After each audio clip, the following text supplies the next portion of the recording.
We'll see how the meta has shifted. I mean, the meta has shifted quite a bit when it comes to ZvP in the current meta. We've seen a lot of all-ins, a lot of aggressive builds out of Zerg players, and we'll get into the reason why. As spawning in the bottom left-hand corner of Tourmaline, we have the blue Zerg player, the blue Zerg player himself, from the land of Italy, representing Basilisk. It is Reynor.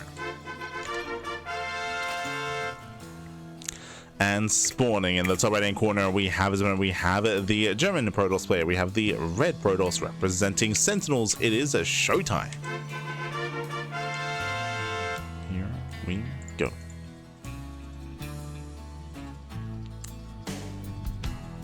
As we are going to be settling in. From here, welcome to Tourmaline. Tourmaline is one of the more aggressive maps of the map pool. We speak about this all the time, but Tourmaline has a very open third.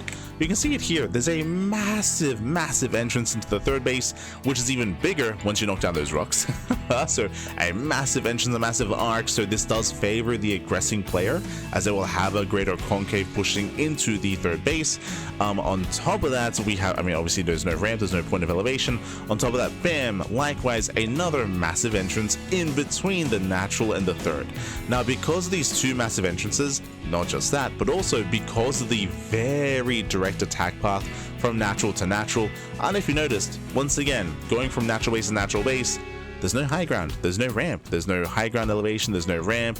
There is some side blockers here. There's a little bit of side blockage here in the center, but that's it. That's all that can really slow down and push, because that all-ins are favored. We've seen a lot of German taxis, we've seen a lot of 3-base all-ins as well. Specifically, it is quite difficult for a Protoss player to defend their third and to defend their fourth base. So we've seen some players attempt and struggle and fail to defend here on Tourmaline, which is why instead we have seen a lot more aggressive play instead. We've seen Protoss players be the aggressor, go into glaive adepts, go into earlier blink timings, and be in the face of the Zerg player. You cannot try to just turtle up and macro up here on Tourmaline, and this is the case with a lot of maps. With a lot of maps in the current map pool. So for the majority of the year, actually, the meta in PvZ was to go Stargate into Blossom and Blink, into Storm, into Skytoss, and turtle up into Skytoss and turtle up into a longer and later game.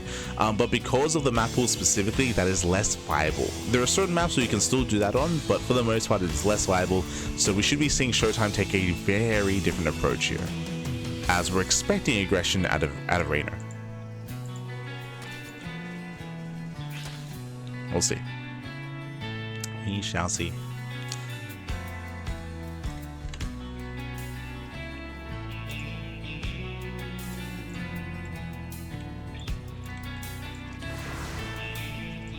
As Reynor, he does start on his expansion.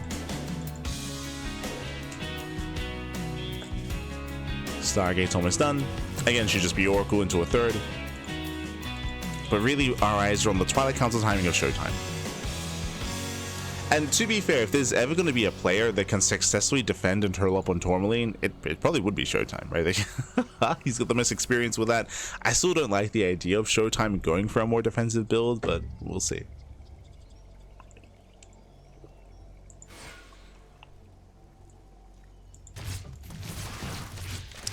As double dip into the main. Gets 1, 2, 3 drones. 3 drones go down. Not bad. 3 workers for 2 adepts.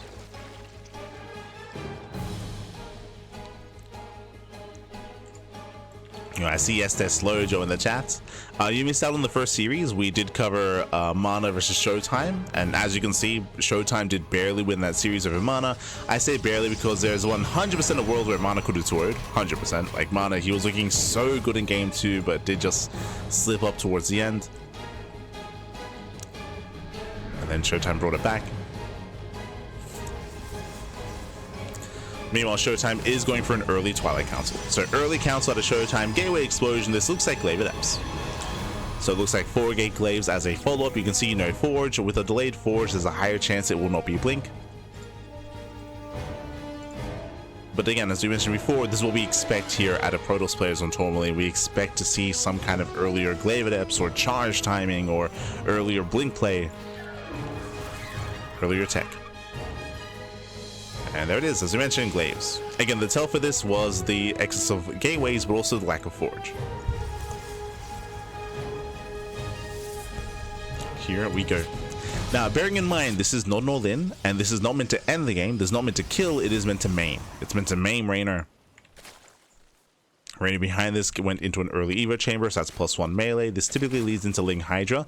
Reynor is playing it safe, getting a safety Roach Warren. Ideally, he doesn't make any roaches, but specifically, once he realizes how much danger he's in, he will need defensive roaches.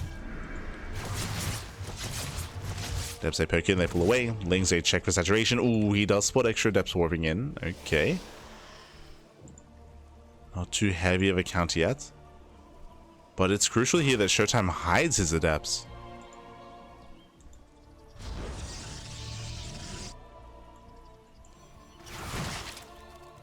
As things they poke in, they confirm. Yeah, he sees, he knows Roach production's already begun. So ShoWTimE, he failed to hide his Adepts, which means Reynor has a precious seconds to react. And here come the Roaches. Reynor is getting his Roaches up. Lings are amassing as well.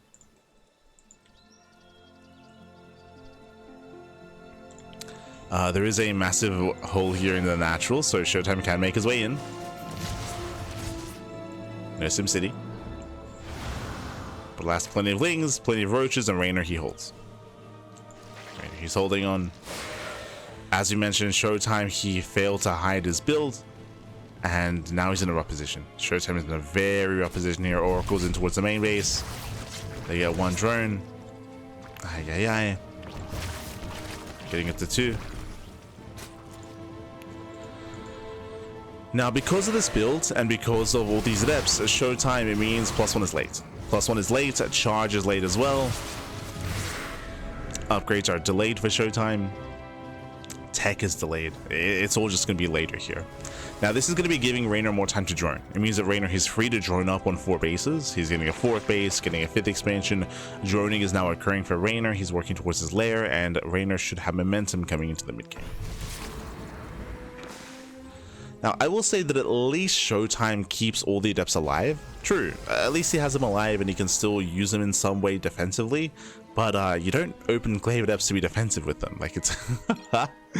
Oh, as it looks like there was a bit of latency issues for the second time, actually. Hopefully that doesn't persist throughout the entire series, but fingers crossed.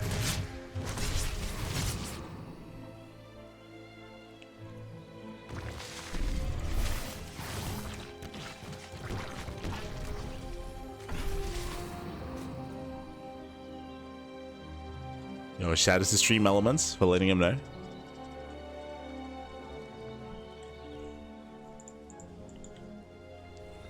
But as you can see, they'll say replay cost in the title of the stream. Is in the title, if we ever do one.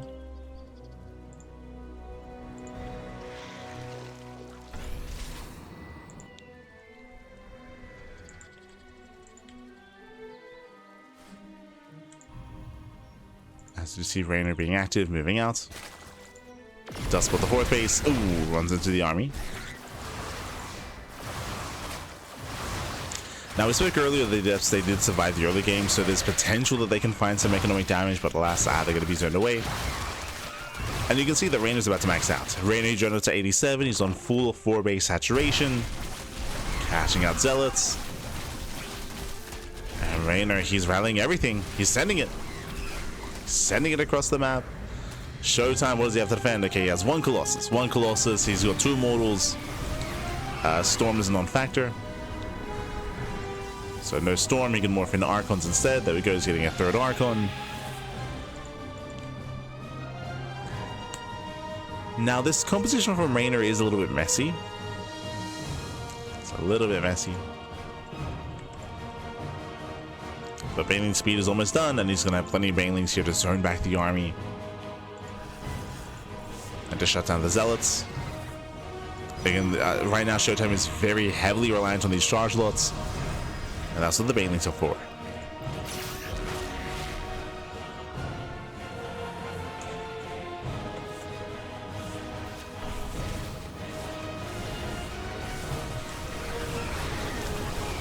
As you have Roach Hydra on the right, you have Banelings on the left. Nice force fields.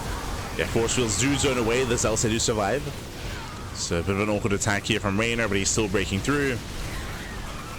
Yeah, for the most part, he's still getting on top of the Immortals.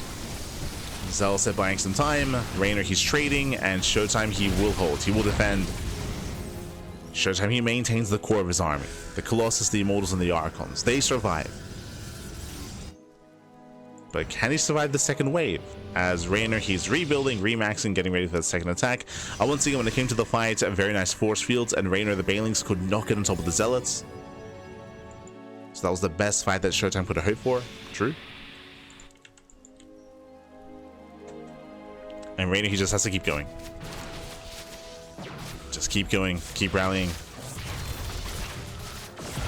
Now pushing towards the natural. ShoWTimE, he has to respond. Second army on the south side. Very nice stasis. Stasis does go up. Banelings, oh no! They're trying to make their way in. Once again, nice stasis trap. But the expansion will fall. Oh, does go for the recall. And he'll save it. Can he? Oh, it's going to be close. Yeah, barely will save the expansion. Lings, they collapse in. They kill the Nexus.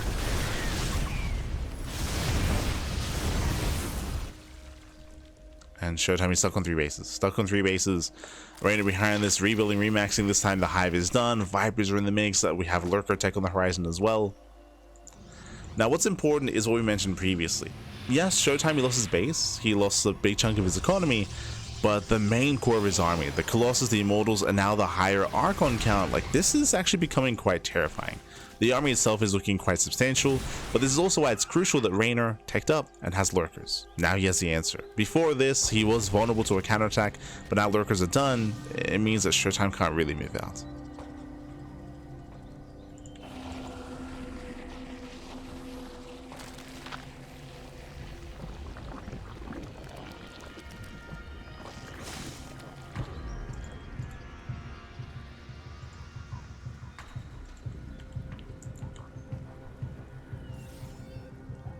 ShoWTimE does rotate.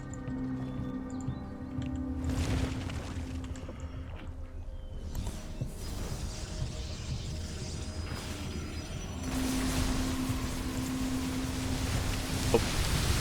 He's going to be moving in. How many Lurkers already? 6? 6 Lurkers are in position. Zealot Rambai gets shut down. Nice round out of Reynor.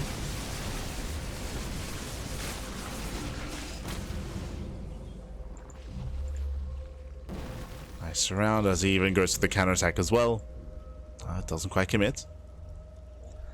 And from here, we're slowing the game down. As we mentioned before, ShoWTimE, he's able to reestablish his 4th base, but the economy is still lackluster. ShoWTimE feels pretty all in. What I mean by that is that this army here from ShoWTimE, if he loses it, he's not going to replace it. He doesn't have the economy to. So ShoWTimE has to be very careful with his movement. It's also very Archon heavy. Very Archon heavy.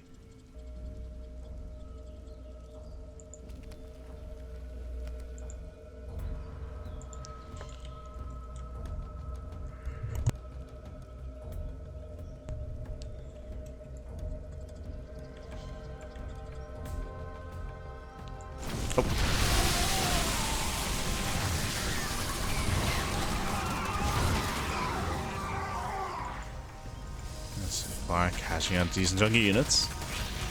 Likewise. Oh.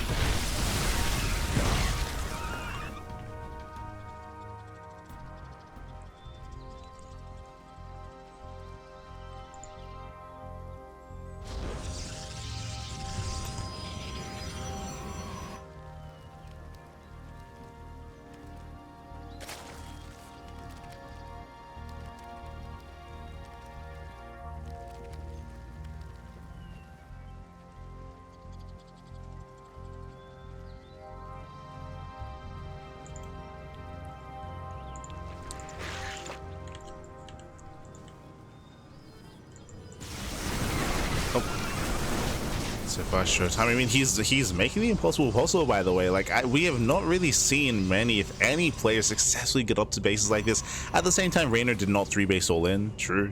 Like Reynor, he did play more macro as well, so he was not as aggressive as he otherwise could have been. But ShoWTimE is built up. Now, the other thing that's scary here is that ShoWTimE, he's not really set up for Sky Toss. ShoWTimE, he has no Fleet Beacon, no second, no, oh, sorry, he doesn't Fleet Beacon, he has no second or third Stargate. He's not really getting ready for that Sky Toss transition. He's still stuck on the ground. Here he comes.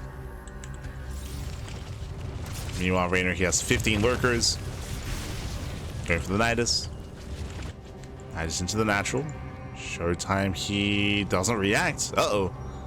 Yeah, no reaction. No reaction. The ShoWTimE doesn't see. Nidus will finish. Leading around by here towards the fourth base. And lurkers, they dive in. They dive straight on in. Again, ShoWTimE out of position. They can always try to recall. Aliens, they don't quite get into the mineral line. Nice storm. Storm of the Lings, but these lurkers, they're popping off. They get 23 probes. 23 probes going out. Oh my god. Yeah, probes, they climb up. 30 probes falling. And ShoWTimE just counterattacks. He just has to counterattack.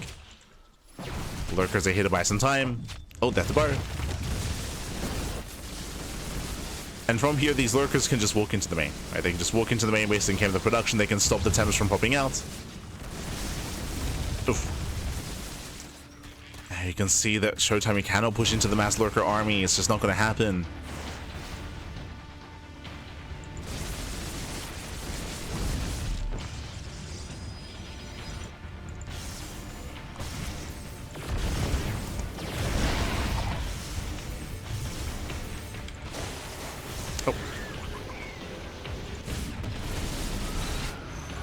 Going nice into the main base as well. We do have a recall back home. Recall to the linear third.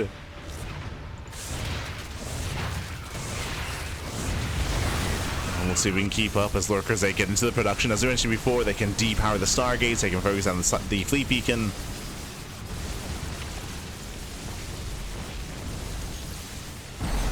And we'll see if they do. Mothership has arrived. Okay, nice cleanup on the lurkers. Lurkers are cleaned up. Main base is saved. But Reynor's still looking quite comfortable here. On the one hand, yes, both armies are maxed, but the soup does lie, right? The soup doesn't really tell the full story here. ShoWTimE has a very low worker count, a very low economy. So similar to what we were saying previously, if ShoWTimE takes a bad fight, he cannot rebuild his army.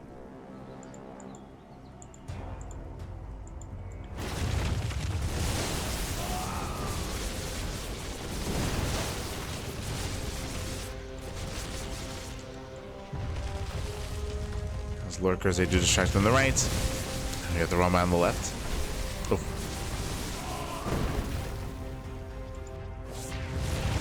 So more lurkers moving in. Cloak does help. You have to activate Cloak. Lurkers are going to be cleaned up. Nice fight here from ShoWTimE. Shuts down a massive wave of lurkers. And Reynor just keeps counterattacking. Yeah, he keeps counterattacking. There should be enough lurkers here to win the fight. Lings, they hit the third base, lurkers hit the fourth, and ShoWTimE is all in. ShoWTimE is all in, and we could even force a base trade. Okay.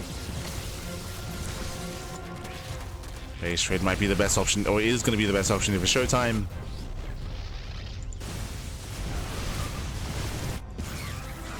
Oh, Lings, they run into Archons.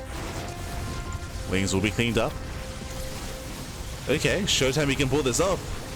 He can still do this. Yeah, we're just rallying in the 10. Hydras are going down, Lings are going down, and this death will of an army may never be dealt with. No without defensive lurkers, and there are none. Lurkers are coming in from behind. Army will push into the main base, will kill all the tech. And at this point, Reynor cannot deal with this. Like he cannot fight the main army. He doesn't have a high enough lurker count, not anymore. He did previously. Until he lost his massive chunk of lurkers earlier. True. So ShoWTimE is doing it. ShoWTimE breaks into the main base. He will deny the upgrades, kill everything in the main. It's a lot of corruptors. That's an over-investment into corruptors, is what I should say. Ultras are popping out. Reynor, he is on a one-base economy. He preemptively evacuated these bases. He could be mining. He could be mining more efficiently. But did evacuate ahead of time.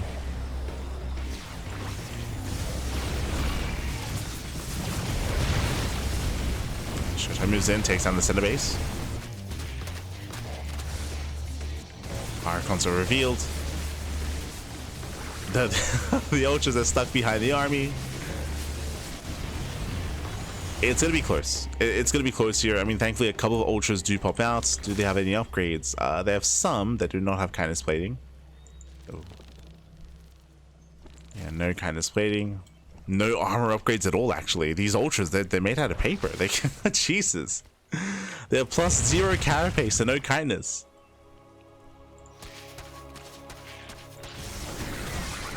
Now, ShoWTimE has no bases. He has no nexus. All the buildings are revealed. ShoWTimE cannot afford a nexus. So, again, part of me feels like the best chance here might just be for Reynor to counterattack, and to go for the base trade and try to go for the elimination.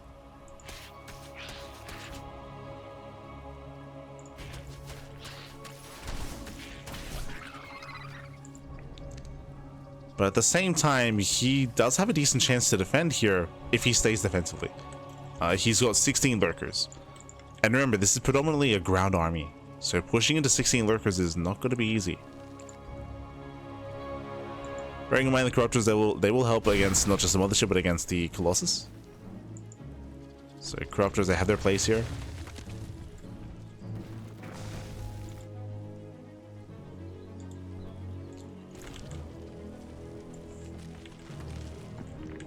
What do we have? 15 lurkers. Yeah, here comes Cloak. The boys are being pulled. Blinding Cloud on the Archons. A decent Blinding Cloud, but alas, the Archons are breaking through. He's forcing his way in. Corruptors, they cannot engage. And ShoWTimE is doing it. ShoWTimE is breaking through. Boys are being pulled. Reynor is getting desperate. And ShoWTimE, he breaks through the main army. I say that there's still a lot of lurkers. The lunkers, pappy. Reynor, he's holding on. Just barely. I can't believe the Mothership survived, by the way. Oof. Mothership did survive. Reynor is down to 1 drone. Down to 1 drone mining gas. He wants the Mothership. He gets it. Mothership goes down. Prism as well. Ooh, he does fail to get the Observer. The Observer barely survived. How many lurkers? 7.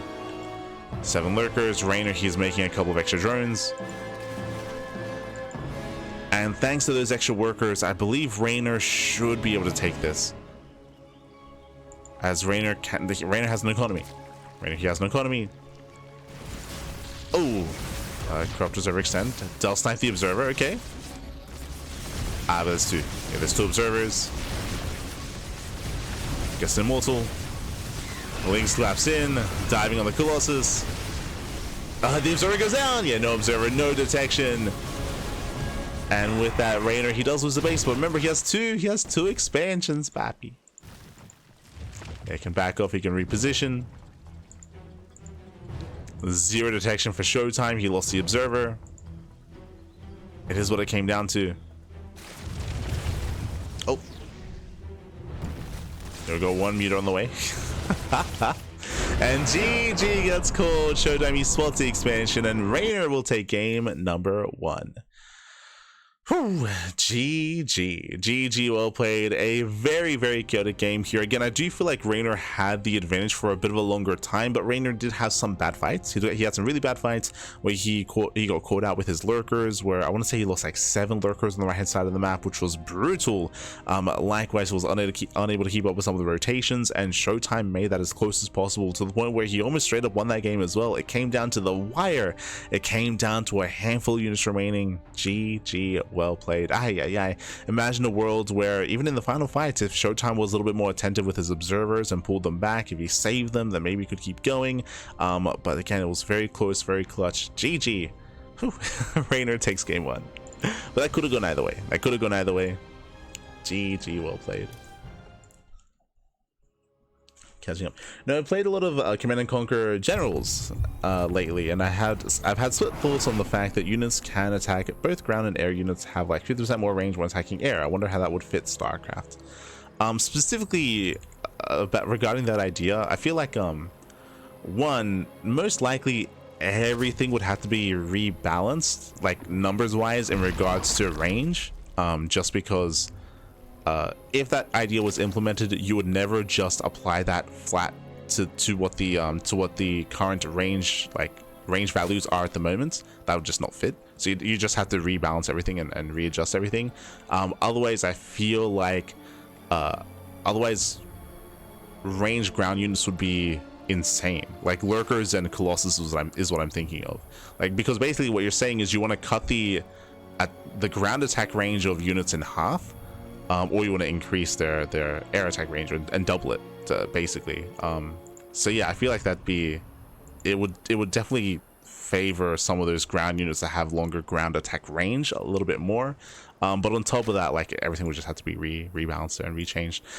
I feel like floating that idea is a simpler one, is like the idea of like 50% mischance and how that wasn't implemented to StarCraft. I know there are some people that want to implement that and want that back in some way, shape, or form. For those that remember, in Brood War, you have half, like 50% chance to miss. Basically, it's like 46. It's like 43 or 46% chance to miss by attacking up into high ground. But that does slow down the pace of StarCraft quite a bit, because it means that you're more defensive, or it means that you have a stronger defensive advantage on the high ground, and it like de-incentivizes like attacks and pushes, and it slows down the game heavily. It's an interesting idea though, for sure.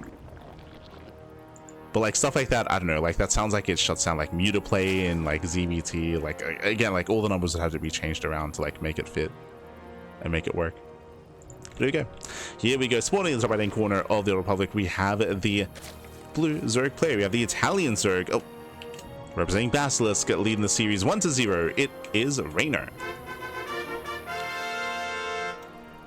And spawning in the bottom left hand corner, we have the German Protoss player. We have the German Protoss. We have the red Protoss representing Sentinels. It is ShoWTimE. Go. It's an interesting idea, but it doesn't really fit StarCraft and how it's designed and how it's built up. Like, it's built up in such a way where capital ships are meant to be stronger, referring to like BCs, referring to SkyToss, right? Like, that's meant to be like the end goal and the end game. So you don't want like a cheaper ground army to be superior or equivalent to that. Like, that's not something that you want out of the game. Like, it might sound good as a player that like maybe struggles against something like SkyToss to have an idea that like, oh, what if Marines have double the range, Pappy? Then they're viable against SkyToss. But it's like, balance wise, that's not necessarily something that you want.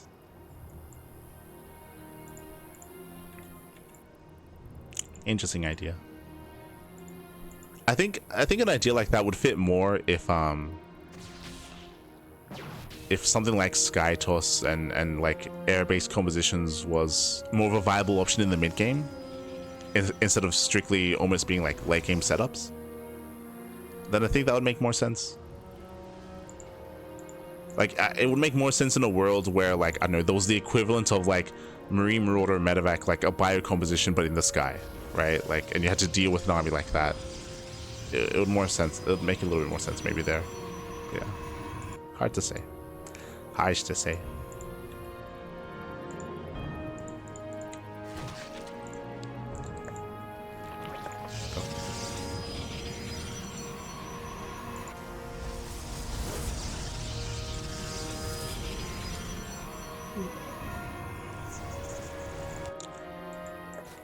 I do have the temptation to go back and play some of those older games though. It's been a while. It's been a while. No time. No time. For now, we have our Stargate opener. This time we have an interesting follow-up. As you can see very quickly, it's going to be Stargate into a third base. Lings are here to try to punish, but there's no Forge. Robo into Twilight Council. This looks like a delayed Archon drop. So it looks like Robo into Twilight Council, into Temple Archives, in towards High Templar, into Archons. This is a build that has been rising in popularity in recent times. This initially rose in popularity at the beginning of the year, if not last year. So it's been a while since this was in the meta. In recent weeks, though, it made a return. This build kind of permeated throughout the European scene, specifically amongst players like Mana, Cristiano, Geralt, Skillus, MaxPax, and ShoWTimE as well, as an alternate opener in PvZ. What does this lead to? This leads into, as I mentioned, a delayed Archon drop. It is later compared to like a DT opener and a DT Archon drop, so this does hit later. It's designed to give you map control, designed to shut down Overlord, shut down Lings, deny creep, and threaten Queens. And here come the Archons. And this traditionally leads into Charge Lot Archon Immortal. Now, the downside is that this does limit anti-air. Why? No blink, right? With this build, you do not have blink. So it does mean that Reynor, as the Zerg player, has the option to go into Mutas.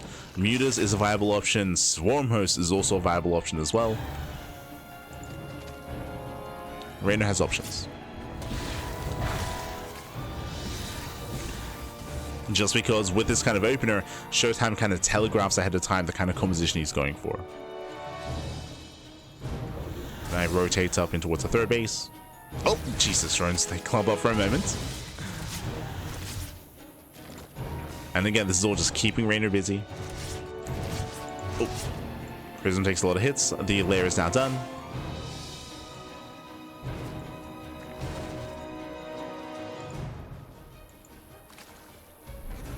And I was curious here, it looks like going for Swarm Host, Infestation Bit. No Mutas, so no Spire, no Mutas. We're expecting Swarm Host from this Infestation Bit, but we'll keep an eye on Reynor. And if we confirm Swarm Host, we'll get into as to why that's the case.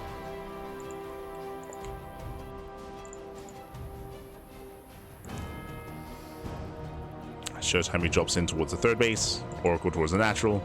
Once again, just trying to harass, just trying to poke in. Back at home, he's slowly building up his Immortal count, his Archon count, he's slowly refining his army.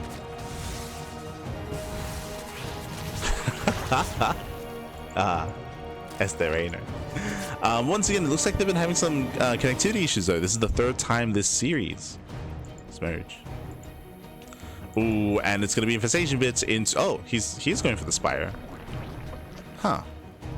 Interesting. So he's going for the pit in towards Hive Tech, but he is still going for the Spire, but it's going to be a delayed Spire out of Reynor. Not just delayed, but ShoWTimE, he doesn't scout. Ooh, not enough vision. Barely not enough vision here with the Revelation. But I'm a little bit surprised that Reynor did opt to go for a later Spire here, instead of it being earlier. Curious. Is the plan to get ready for Broodlords? Okay. Oh. Oracle goes down.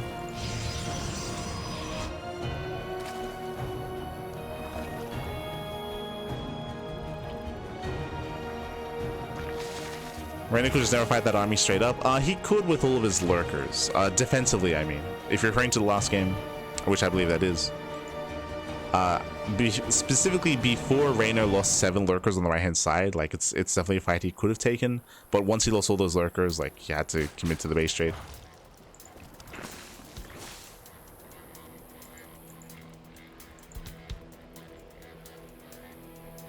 There we go, Lings are amassing. Yep, looks like the plan was to rush into Broodlords,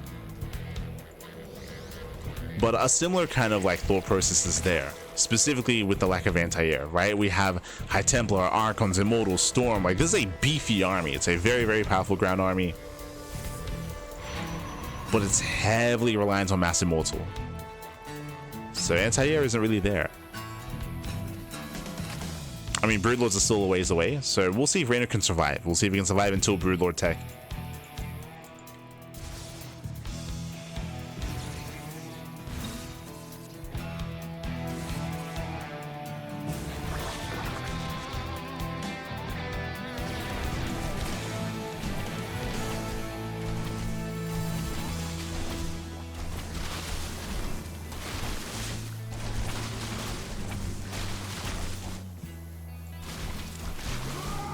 In. Sorry, ShoWTimE breaks in. Goes to Still gets a couple of kills. Does distract, and here we go. Corruptors are already building up. Corruptors are amassing. Greater Spire is about to finish, and now we can morph in Broodlords. And Broodlords should spell an end to this push. Like, that should just be it. Because again, how do you get under Broodlords with this kind of army? You don't.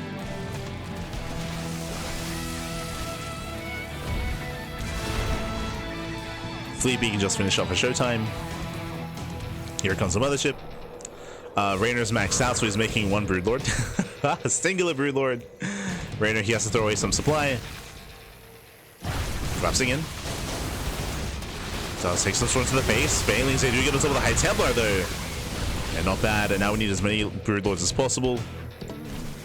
So the run back here on the right hand side. Where are the Broods? Ah, Reynor, he remaxed. Yeah, he already remaxed. He can morph in 3 extra Broodlords. And we still do not see a second Stargate.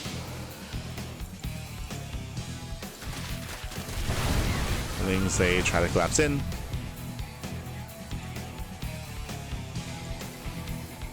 The Broodlords are ready. No, the Templar! No! He does come from behind. Templar, they do get away. Whew. Okay, they do get away. Bailey, they crash into the Zealots. Better trades here from Reynor. Collapsing of the Immortals as well. And even without the Broodlords, Reynor, he takes a better fight. Oh my god! Surrounds the army, shuts him down, and now the Broodlords, they come. One Broodlord is revealed. They're coming, Pappy, they're coming. What was meant to be the power spike for Reynor didn't even matter. Like, the Broodlords that were not a part of the fight, not a part of the engagement, but they're making their way across the map. They'll get there. Eventually. Este Reynor. They'll get there.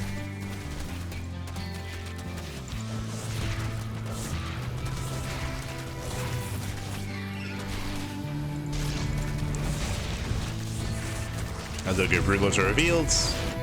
Again, there's Vanilla Stalkers. Vanilla Stalkers to defend. Reynor, he has to be attentive. Yeah, Reynor, where's the support? He's gonna lose 1 Brood. 1 Broodlord goes down. We have a switch into Ultras. Okay. This time he has upgrades for it.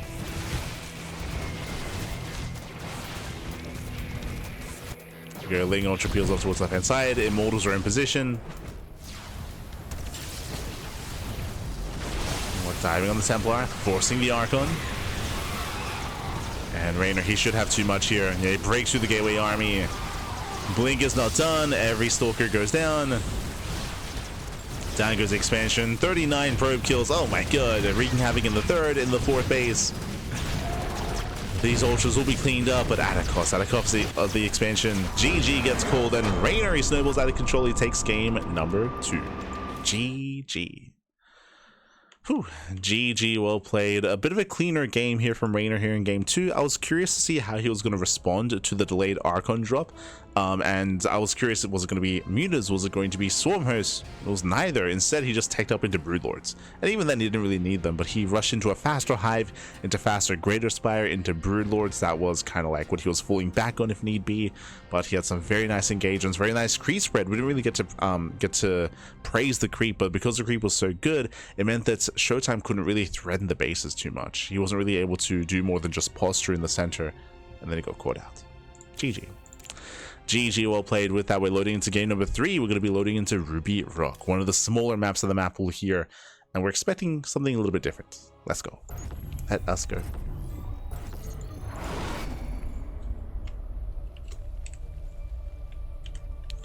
And spawning in the bottom right hand corner of Ruby Rock, we have the Italian Zerg player. We have the blue Zerg representing Team Basilisk, leading the series 2-0. It is Reynor. And spawning in the top left hand corner, we have his opponents. We have the German Protoss player. We have the red Protoss for Sentinels. It is ShoWTimE. Here we go. Yeah, ShoWTimE coming in for the block. And we'll be able to delay. Again, thanks to the shorter rush distance, despite Reynor going for the initial extractor trick, he won't be able to expand. Yeah, forced to expand elsewhere. ShoWTimE is successful.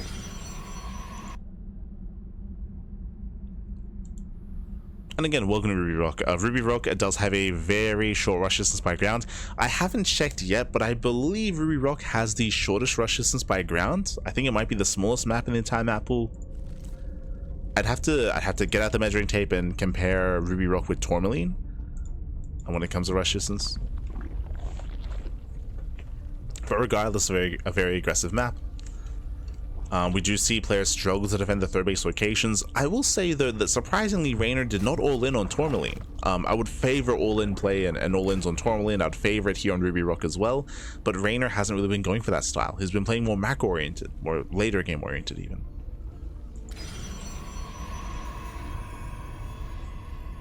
Reynor, he hasn't been cutting workers.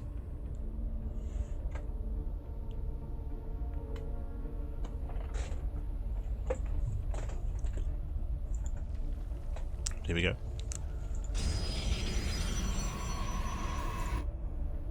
As from here, ShoWTimE, we should be seeing another Stargate out of our Protoss. And we're expecting an early Twilight Council. It's very similar to Tourmaline. Remember, what happened on Tourmaline, ShoWTimE opened up Stargate into a third base, into 4 gate glaives. Okay, into 4 gate glaive devs, which unfortunately didn't really achieve much damage. Didn't really achieve any damage. It forced out roaches, and that's it. As Reynor was able to scatter ahead of time and react and shut it down. But that's kind of what we're expecting here. An earlier Twilight Council into glaives again, or into earlier charge, earlier blink, earlier something. Oh. Reynor, he's making a bunch of links. We do have a bit of a link flood here. Reynor, he's still joining up, and oh, once again, yeah, every game so far in the series, a little bit unfortunate. Looks like there has been latency issues. But you can see that Reynor, he's hiding his lings. The goal is to deny the third.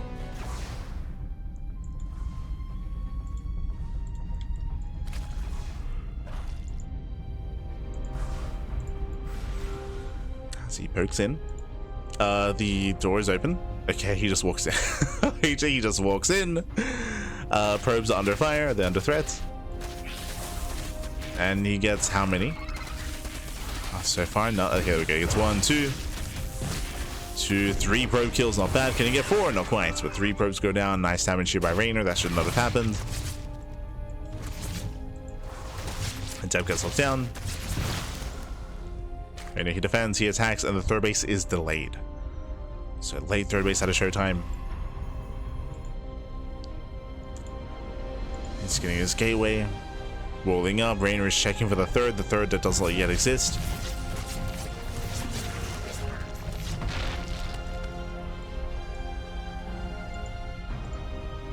He moves out of Reynor.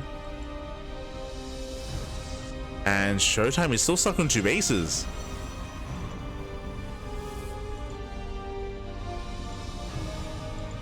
Okay, just now going to be expanding. But he has to race back home with the second Oracle. Aye. Reynor, he confirms.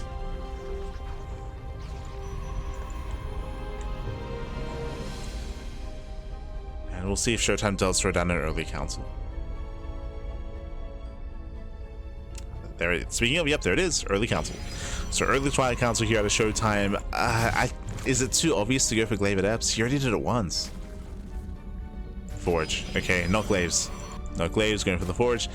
Now this is a quote-unquote earlier Twilight Council in comparison to the Nexus, but remember the Nexus is late, so this might just be Blinken +1.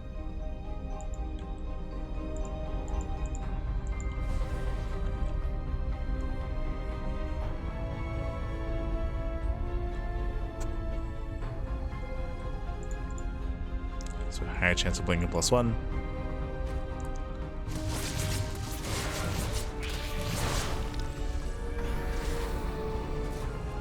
Poking out. Oh, okay, it's gonna be charge and +1 instead. Okay, going into an earlier charge timing.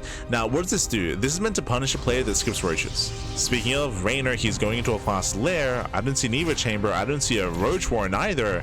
Gases are being taken. Are we going to mutas? No shot. On Ruby Rock? Muta play would be so risky here. The other option is going for hydras and going for an early hydra timing. But even then, you'd have an Eva chamber by now. Even a fake out. Show us the Spire. So for 5 drones going down. Okay, Hydrogen. So he's going into Hydras. This should be very committed here from Reynor. Reynor is cutting a lot of corners. Remember, he has no Baneliness. He has no +1 melee. He has no Roach Warren. So a very greedy play here by Reynor.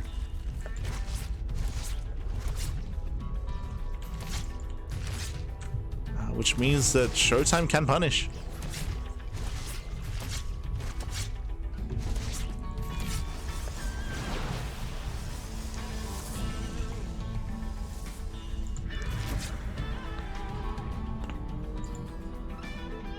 Oracle's going to be sent away.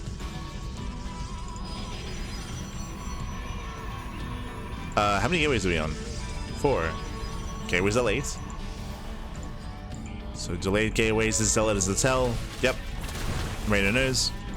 There should not be a Zealot here at this stage of the game, and I believe our charge is already revealed.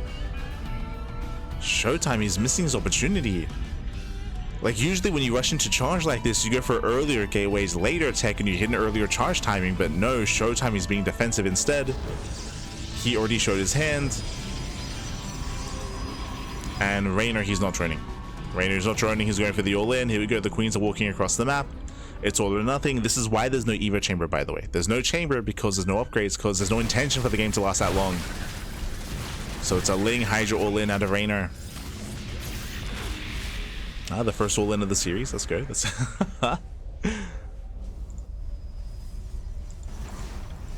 Ling's Aether and the natural. Archon takes a lot of hits.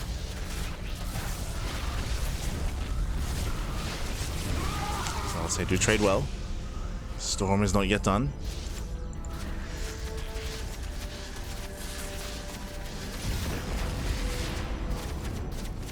Reynor, does he have enough here?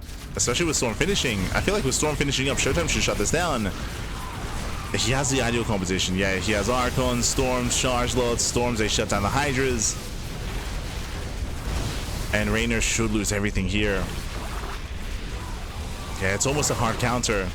We spoke about it. When you go for a charge timing like this, like, you're hoping that your opponent skips Banelings and skips Roaches. And you can see here with this all in, there's no Roaches and there's no Banelings. It's purely Ling Hydra. And Reynor, he has no follow-up here into a longer game. Oof. Yeah, now he's droning. Now he's droning. Now we get the Spire. Reynor, he's desperate. Ooh, ShoWTimE, he throws down cannons. I mean, I don't blame him. In ShoWTimE's mind, he's terrified of Reynor backing off, remaxing, and then going for a second wave. So ShoWTimE is terrified of a second attack. We know that Reynor is droning, ShoWTimE doesn't.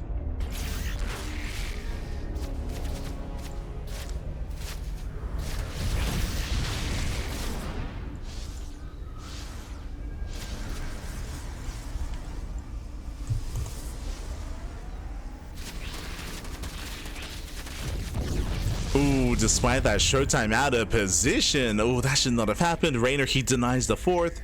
Big pick off here for Reynor. Bearing in mind that Reynor's army right now, he's like a paper tiger, right? Like, his army is, it'll just topple over with like 2 storms. Like, Reynor, he has a very fragile composition. So for Reynor to force a cancel, that's a big move here for Reynor. And then here come the mutas. Now, once again, these mutas are built to buy time. They're designed to buy some time to keep ShoWTimE busy. While Reynor amasses an army. Again, in a head-on fight, we have to favor ShoWTimE. But the mutas are coming.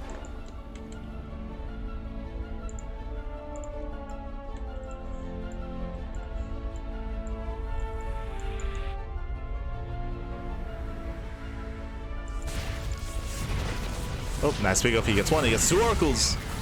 2 oracles go down. ShoWTimE, that was miscontrol out of the Protoss. Mutas, they dive into the main base. Oh, but ShoWTimE, he's ready. Phoenix production has begun. He has no blink, but he's in position. I spoke too soon. Mutas, they still don't find any damage, though. Reynor is getting desperate.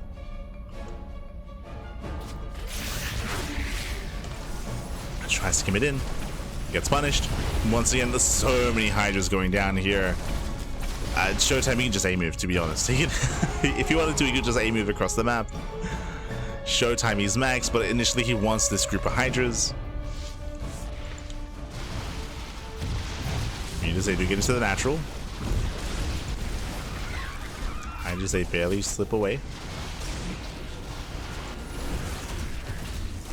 Finally, here comes that Baneling Nest again, but a very late Baneling Nest, and more importantly, late Baneling speed. Jesus, there's so many mutas. And ShoWTimE doesn't care. Yeah, he stopped caring. He does leave some units to defend back at home. And he zones away the mutas, and here comes the main army. Again, a terrifying death ball here from ShoWTimE. What does Reynor have to defend? Mutas. Mutas and Ducklings and a handful of Hydras. ShoWTimE turns around. He wants those Hydras.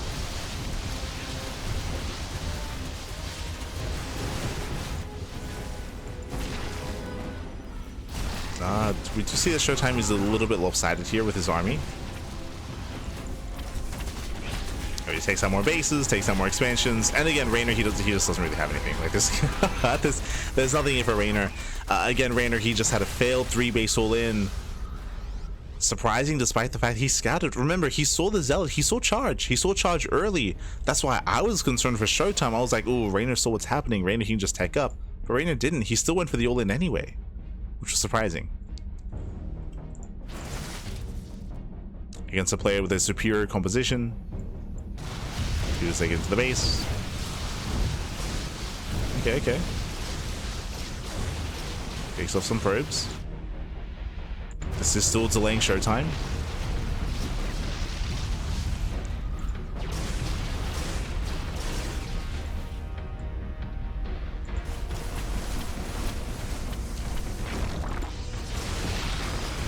Music catching a couple of Phoenixes. ShoWTimE, he commits. Are there any Banelings? Zero. So 0 Banelings. Once again, ShoWTimE has been so tentative with his army. Just send it into the natural map. Just go for it. ShoWTimE, he's been so timid with his army control, but there we go. Makes his way into the natural. ShoWTimE, he'll lose his triangular 3rd. But he should not lose his 4th. 4th base will stand strong. ShoWTimE going for more bases.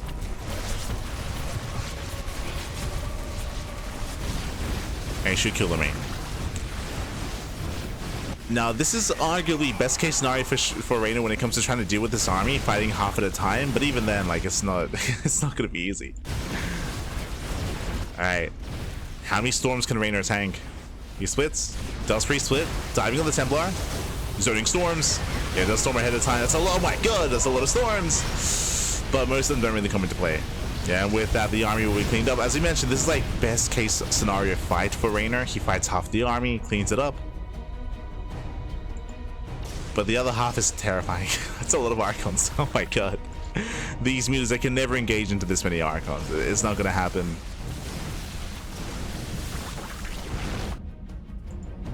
Drones, they do fan out.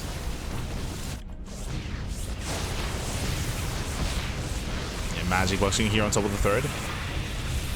Shield batteries are hanging on the Archon as well.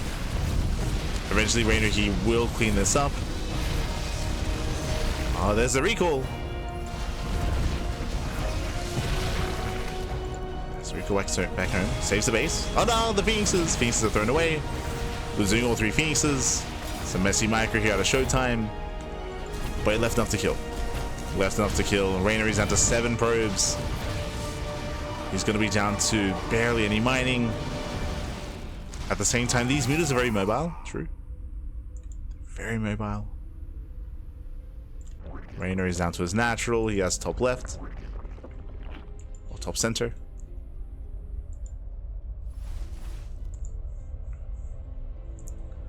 But outside of ShoWTimE making mistakes, ShoWTimE should be fine. Like ShoWTimE should have this.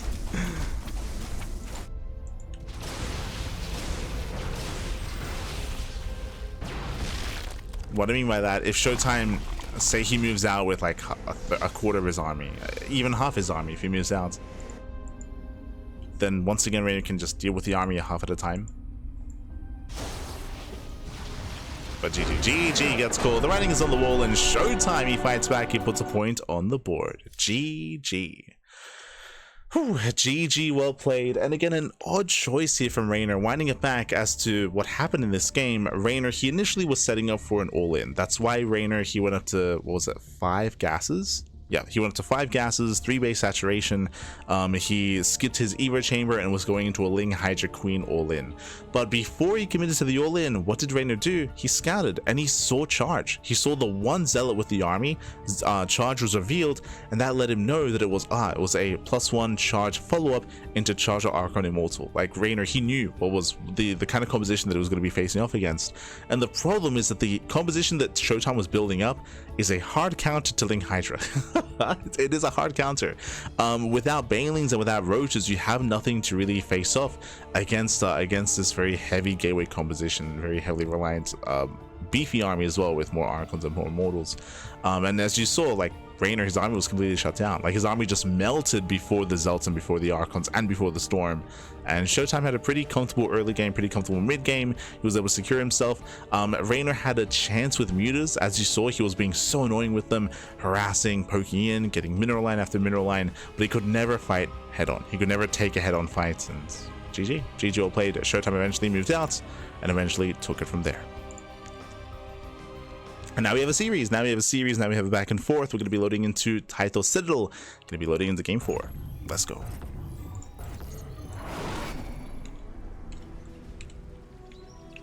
Let's go. And spawning in the bottom right hand corner, we have the Italian Zerg player. We have the blue Zerg representing Basilisk. It is Reynor. And spawning in the top left hand corner, we have his opponents. We have the German Protoss player, the red Protoss for Sentinels. It is ShoWTimE.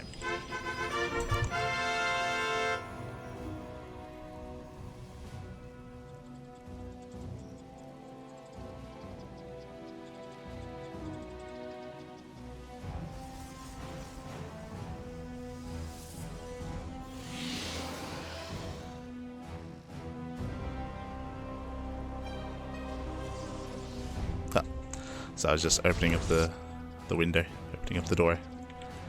Again, it is getting to summer here in Australia, so it's getting quite hot. It's getting quite hot. Here we go. Here we go. We're getting into game number 4, and we're loading into Title Citadel. Title Citadel is one of these larger maps in the map pool, has a very spread out base layout.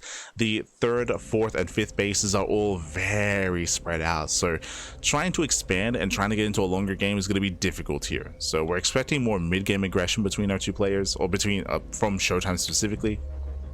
Turtling up will be difficult. That's kind of the tale of most of the maps in this map pool. It is difficult to turtle up and to build up into a later game. I was very impressed with ShoWTimE's ability to do so on Tourmaline. Very impressed, but still wasn't enough. Barely not.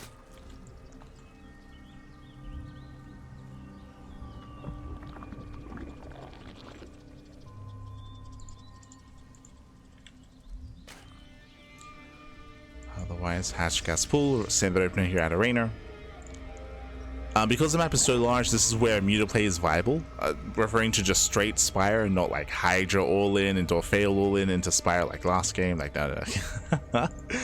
Going straight Mutas, we can see that working here, kind of. I say kind of. The problem is that this map is large, true, but I feel like ShoWTimE is incentivized to be aggressive, so you don't want to get caught out by an aggressive Protoss player by going into Mutas. So it would be a risk. ShoWTimE, he's already revealed this series that he's willing to go into Glaive Adepts, so he's already showing that he's willing to be aggressive and in your face. He's not just gonna turtle.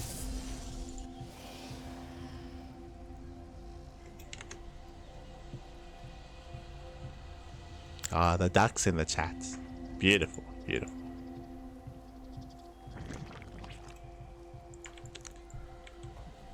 Reynor takes his 3rd, and really we're just waiting for the tech of choice here from ShoWTimE. We're waiting for the Twilight Council timing.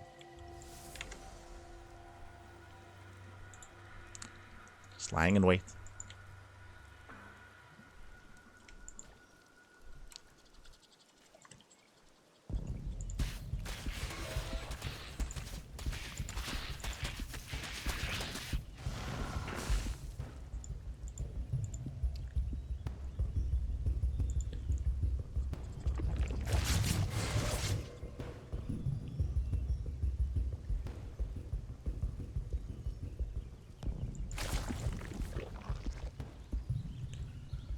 Yeah, so far the first Oracle's on the way. Second one's in production. ShoWTimE, he does get his gateway first, and now he goes for the expansion. So third is on the way. Everything looking normal so far. The other added benefit here of this map, if ShoWTimE were to be more turtle heavy and more defensive, there's a gold base. So the Zerg player can always take the gold base as well, have a boosted economy, and have that advantage coming into the late game. Or mid to late game. So that is another big factor.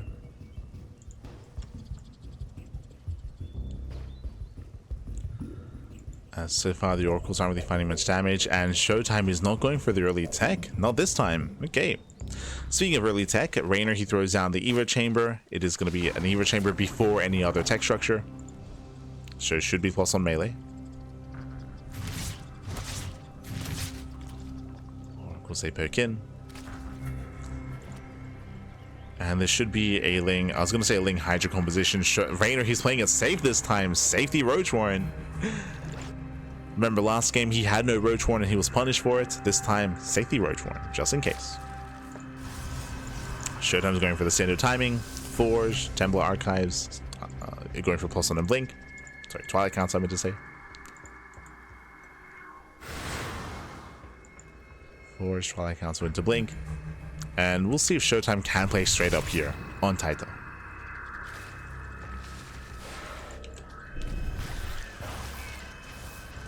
They make their way in towards that third.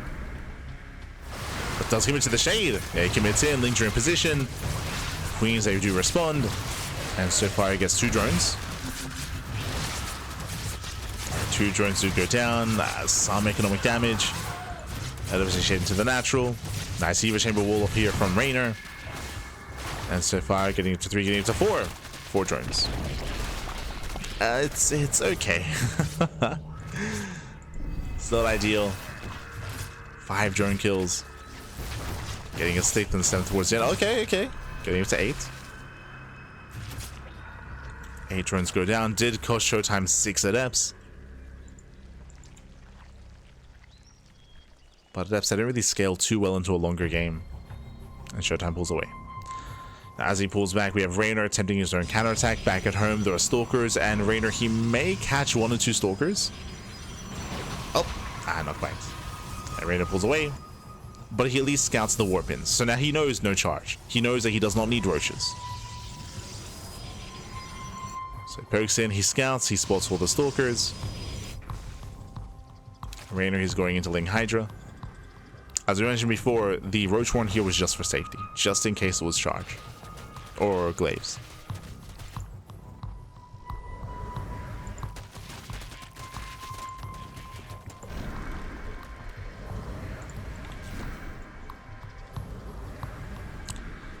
So Reynor, who's just being safe, goes in for the scout, confirms Storm is on the way. ShoWTimE does poke in. Oh jeez, Reynor, he missed the stasis traps.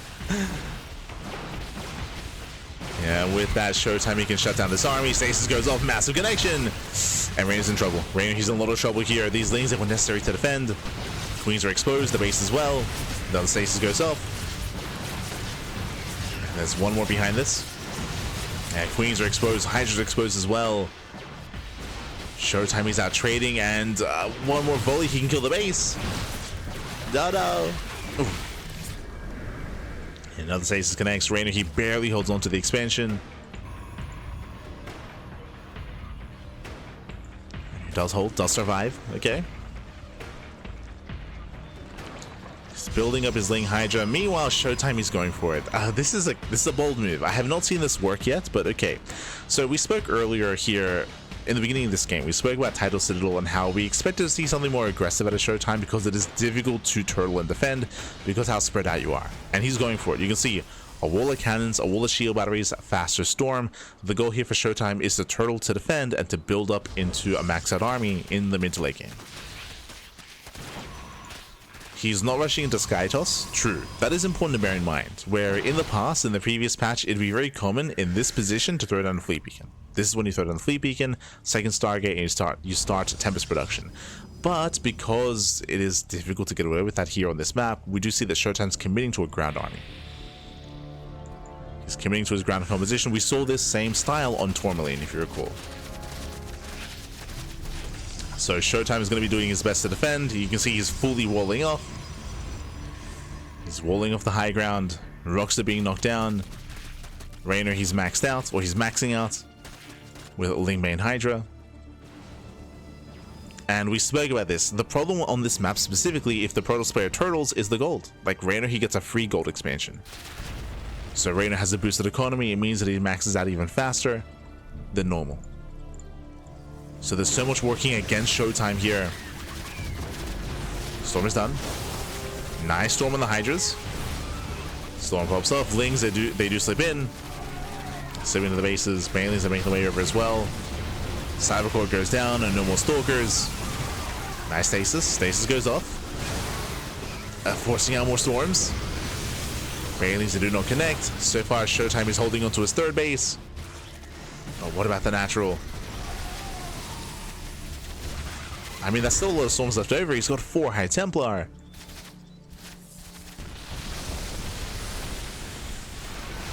He's got 4 Templar left over.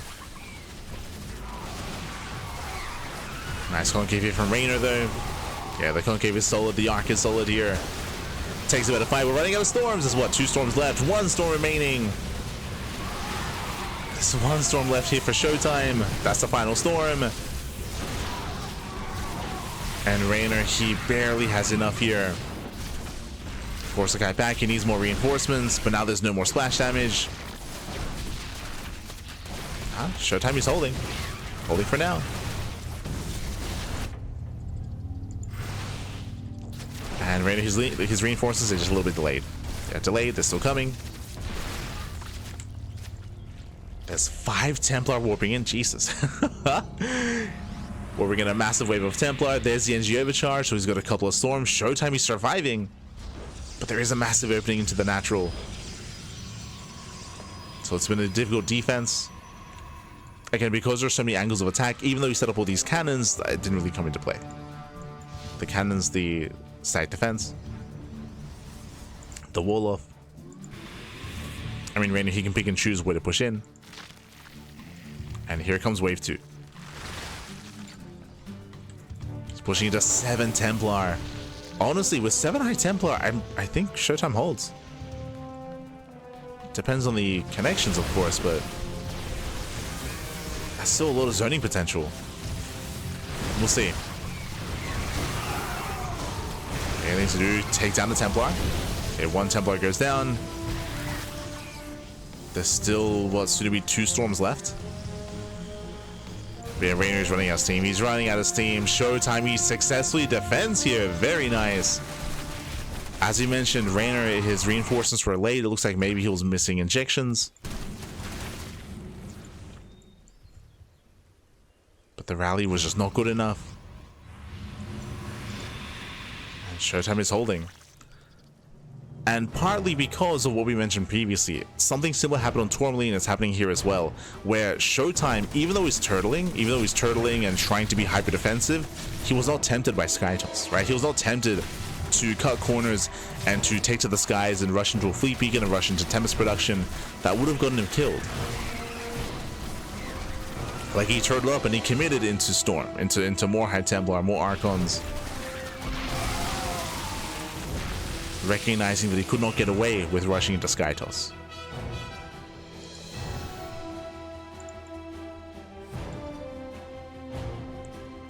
And now Reynor's in a really rough position. Reynor, he's been all in this entire game, this entire time. He's been basically lair tech all in. What I mean by that, no infestation bit, no lurker den, no hive tech, no hive upgrades. He just lost the gold base as well. Like, Reynor, the quality of this army is actually quite low, and he's being outscaled. Like, Reynor is being outscaled over time. Reynor, he had to, I mean, again, he was all in, he had to end the game. He failed to do so, and now ShoWTimE has the superior competition. He has a massive amount of Archon High Templar. In a head-on fight, ShoWTimE will win. If they fight head-on. As Reynor does threaten a dive. The Archons, they just tank all the Ling. Jesus, so much Ling Main is thrown away. The Archons, they just tank it.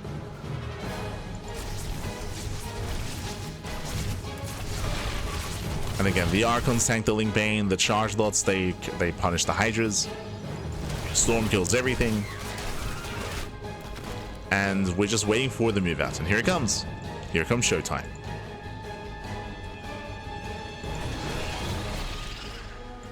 Ay.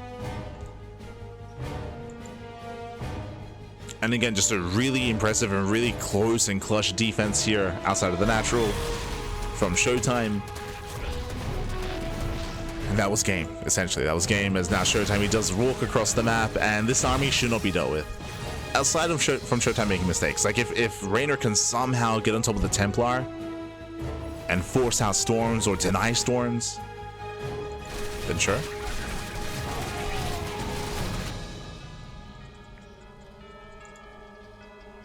If ShoWTimE has some miscontrol and his army splits up, maybe. But ShoWTimE kills one expansion, he pulls away, he rotates. He has 7 High Templar with his army. Now he is giving Reynor a lot of time to build up banelings. The hive is halfway done. But there's still a massive window of time here that ShoWTimE can just bully Reynor. Speaking of, Zell set defend back at home. Queens are getting picked up. Nice move with High Templar. Zell set get into the middle line. Jesus. Yeah, drones are going down. Queens as well.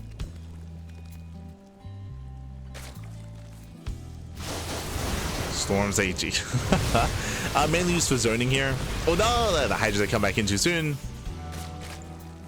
There's a lot of Hydras going down.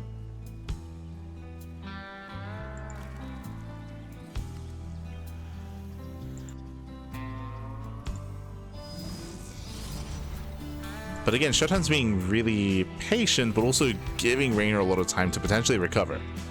Like Reynor, he has a greater spire on the way. ShoWTimE, have some confidence, Pappy. Have some confidence. You can do it. Believe, Pappy. There we go. Oh my god, the light stands in the storms. Yeah, Reynor extends the storms out much longer. Storms, they just brutalize those Hydras. GG gets called. The writing was on the wall, and ShoWTimE ties into the series 2-2. We are going to the ace match. Ooh, GG. GG, well played. Winding it back, as a reminder, Reynor, he was all in. He was completely all in, going up to pure Lingbane Hydra on Lair Tech. He had the boosted economy with the gold base, and again, I believe that Reynor would have enough to break and kill ShoWTimE with the all in. But ShoWTimE, he barely hung on outside of his natural. It was impressive. It was very impressive with his storms, with his archons. It was close. It did feel like Reynor was missing some macro cycles, and because of that, his reinforcements were a little bit delayed. And because of that, ShoWTimE was able to have the breathing room he needed to survive and to defend. And once that defend occurred at the natural, that was game. That was game then and there, as the all-in did fail for Reynor, and he was just outscaled. But once again, I do want to praise ShoWTimE for the adjustment that he's made. Something that I've been harping on a lot is that it is difficult and not impossible to go for the same style that we saw last season and last patch, going for a Stargate opener into a third base, into +1 and blink, into storm, into sky toss. That was very common. That build I just mentioned was very, very common and very prevalent throughout the entire year of StarCraft in PvZ. Like, PvZ has been very stagnant, and we've been seeing that so much throughout the past over a year of play, to be honest. But because these maps are more open and more exposed, and the bases are more spread out, and because they're more difficult to defend, rushing into Skytoss is less viable now. It's less viable to rush into Skytoss, and you saw that ShoWTimE, he was not tempted. He was not tempted until the very end to get a fleet beacon. He stuck with a ground army with more Storm, more High Templar, more Archons, and he was able to defend both on this map and on Tourmaline as well. GG. GG, well played, and now we're going to be loading into 10,000 feet. Let's go. The final game of the series, the ace match.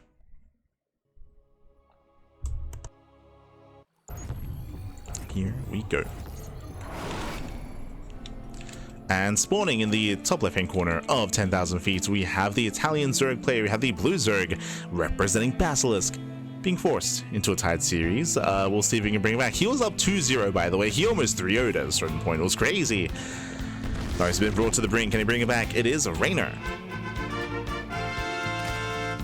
And spawning in the bottom right hand corner, we have the German Protoss player. We have the red Protoss representing Sentinels, forcing the ace match, bringing us all the way to game 5. It is a ShoWTimE. He's brought it back. Has brought it back, and here we go. We're loading into 10,000 feet. 10,000 feet is one of the more aggressive maps out there. I will say that your initial 4 bases are quite close together compared to some of these other maps. We have our natural, so we have our main, we have our natural base, we have the linear 3rd, and we have the forward 4th base. You can take them in whichever order you wish, but we have our 4 base set up here. They're quite close together. Rotating back and forth between them is relatively simple, relatively easy. So you can turtle up, you can defend. The downside, of course, is that this backwards base is exposed to the center of the map. So units like lurkers, siege tanks, technically Tempests in the late game, or Broodlords in the late game as well, can punish the center base. Likewise, the rush distance by ground is a little bit shorter here on 10,000 feet as well. I believe it is longer compared to Ruby Rock, but on average is shorter.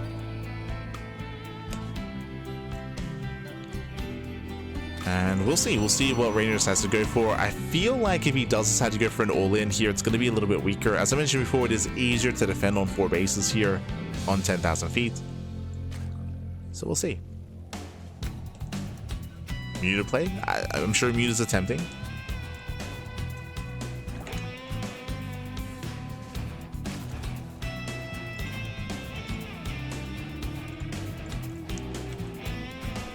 I'm sure Mutas are attempting.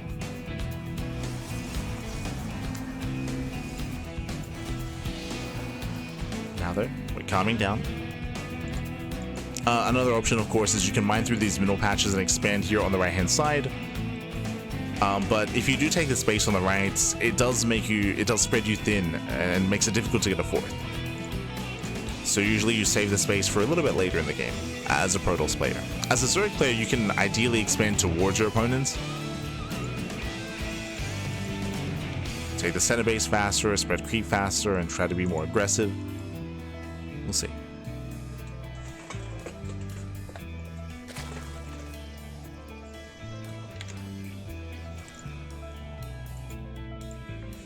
Here we go. So now we do have the Stargate. Stargate open out of ShoWTimE.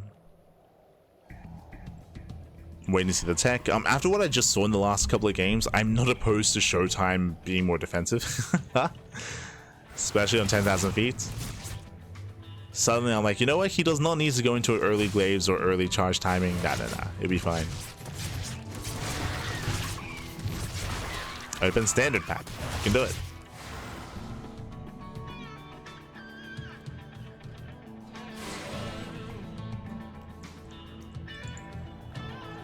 But again, we have gone the distance today, Pat. Aye. Gone the distance.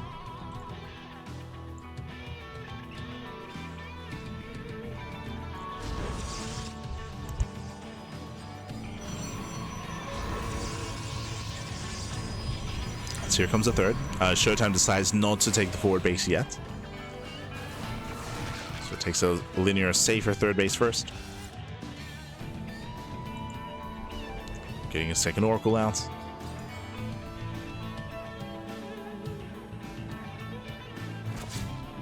far, Reynor's keeping up. Queens are in position. Lings are ready on the right-hand side. And Reynor, he denies any damage for the time being. Earlier Evo Chamber, this tells us we have +1 melee. So +1 melee is on the way. Evo Chamber behind the 3rd. Once again, Reynor's going into Ling Hydra.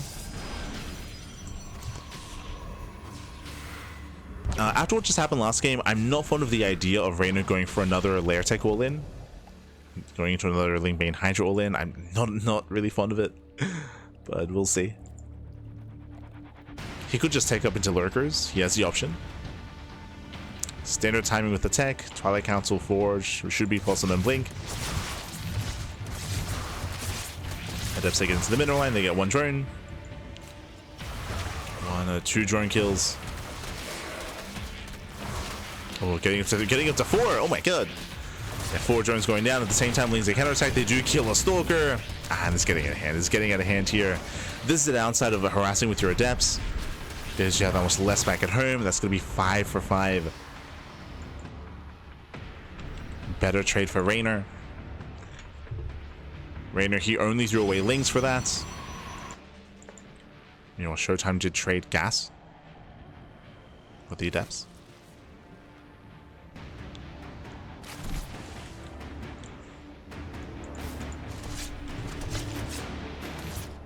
With that, gases are being taken, layers on the way.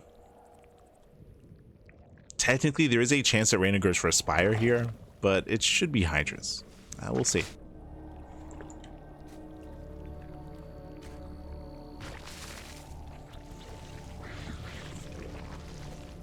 Most Zerg players, if they're going into mutas, get a safety Roach Warren, just so they're safe against any kind of earlier push.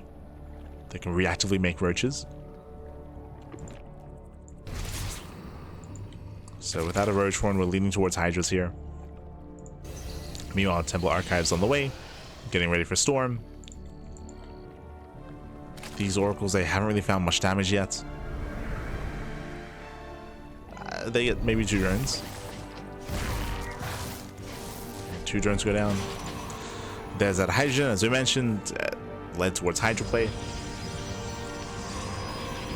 And now the next big moment here is we're waiting to see, is Reynor going to join up his 4th? Does he join up past 17? The answer is yes. He already has. Reynor making 5 more drones, so Reynor, he's getting up to full 4-base saturation, which means there's a higher chance that Reynor is going to tech up. Reynor, he's on 6 gases. There's the Bailey nest.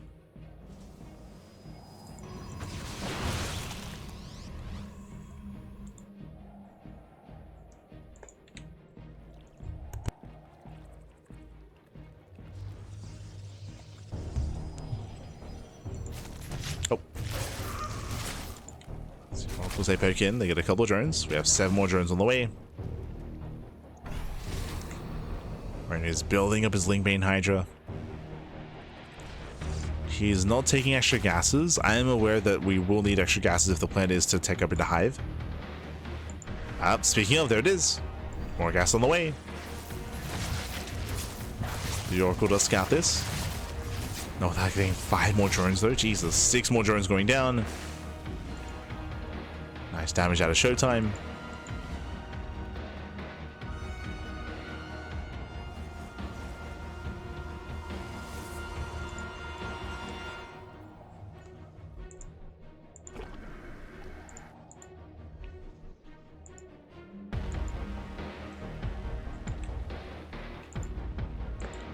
And Reynor, he is taking up. So Reynor, he invested into this army just to have some kind of harassing and marauding force. But behind this, Infestation bit, Hive Tech. So we are going to be building up into a longer game. As Revelation confirms Infestation bits, and now ShoWTimE should be feeling safe. He already has his 4-base setup. He has Storm, plenty of High Templar. Reynor is going for a Doom drop though. That does have a lot of potential. But he's not all in. He's taking up, unlike last game. Like last game, he was completely all in. This time, he is working towards that later stage of the game. Now we get the Fleet Beacon out of ShoWTimE once he sold the Infestation Pit. And I'm liking ShoWTimE's position here. There's a lot riding on the Doom drop. On that drop.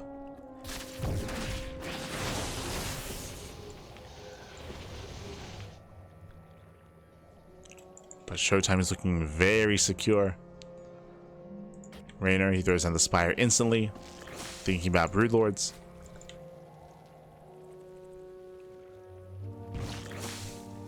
I believe Reynor has not seen the main. Yeah, he has not seen anything in the main base.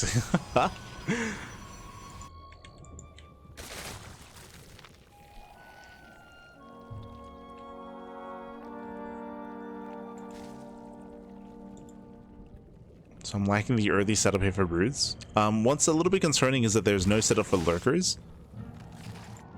So there's going to be a window in time where Reynor is vulnerable. Reynor is cutting corners. Yep.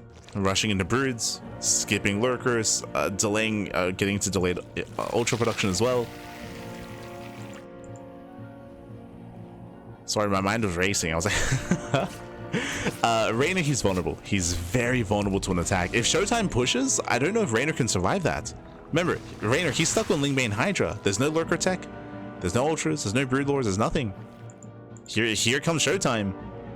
Now, the best that Reynor can hope for is to surround. If he can surround the army, if he can come in from behind. Does get one High Templar. One Templar goes down. This will distract ShoWTimE. Does get into the mineral line. And ShoWTimE is not pushing. Again, this is his moment. Greater Spire is finishing.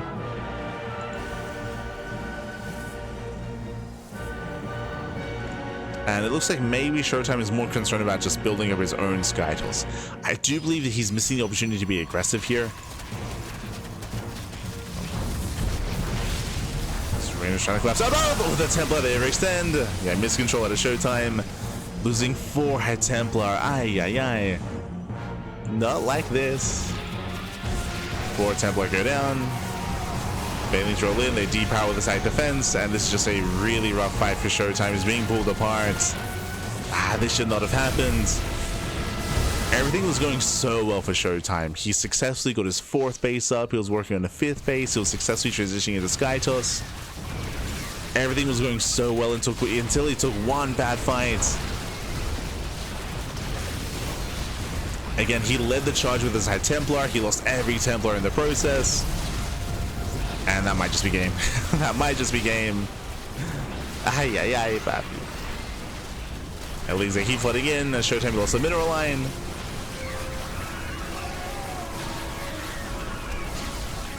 Mineral line goes down. Reynor is remaxing with Ultras and Corruptors. Remaxing with now a higher tier army, more so than just Lingbane Hydra. Now with Ultras, he can tank some Storms. Doesn't have the best upgrades, but you know, he's getting there. Has Kindness Plating at least.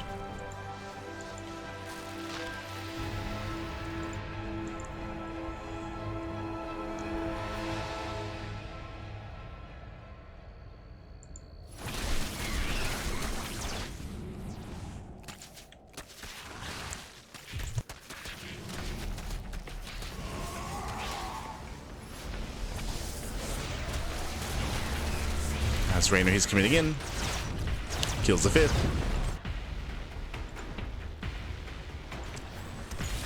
The base goes down. He wants a High Templar. Ultras are breaking through. And they're breaking through the wall. Gets on top of 1 High Templar. And 1 Templar goes down, gets into the middle line. Mothership falls as well. And again, these are just better trades for Reynor. He just snowballing out control. He breaks through the main army. Takes down most of the Tempest. 1 Tempest survives. And Reynor just has to remax and do that again. Do it all again.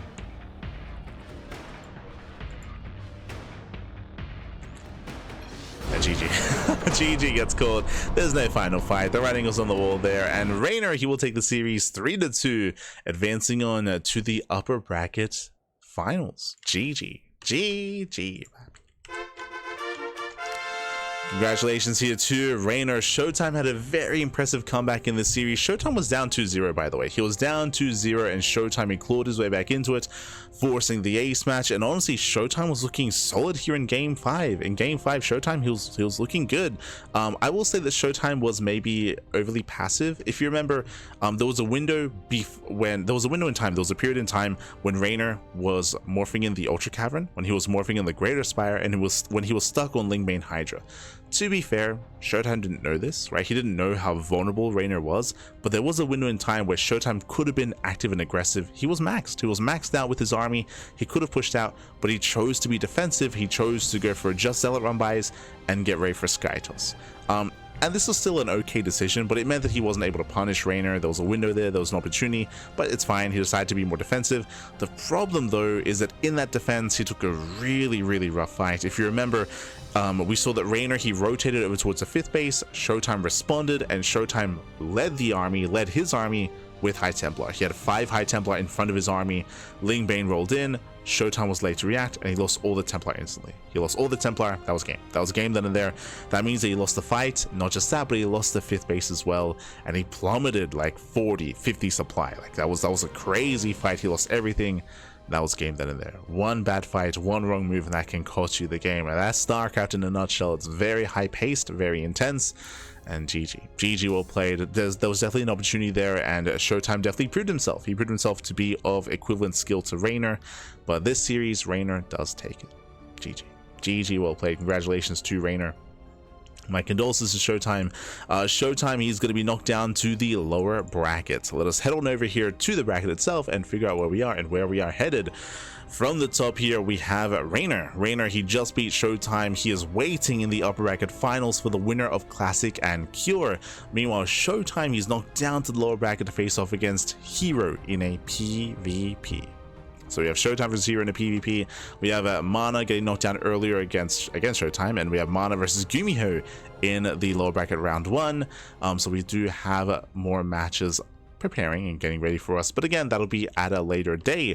We have one series left here tonight in today's broadcast. We have Classic versus Cure, the final upper bracket semifinals match.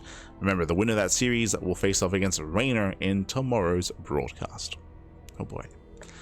For now though, we are going to be getting ready. Again, Classic versus Cure. We're going to be going on a short break, and when we come back, we'll have our final series. We'll have the final best of 5 of the broadcast. See you soon. Bye. See you soon.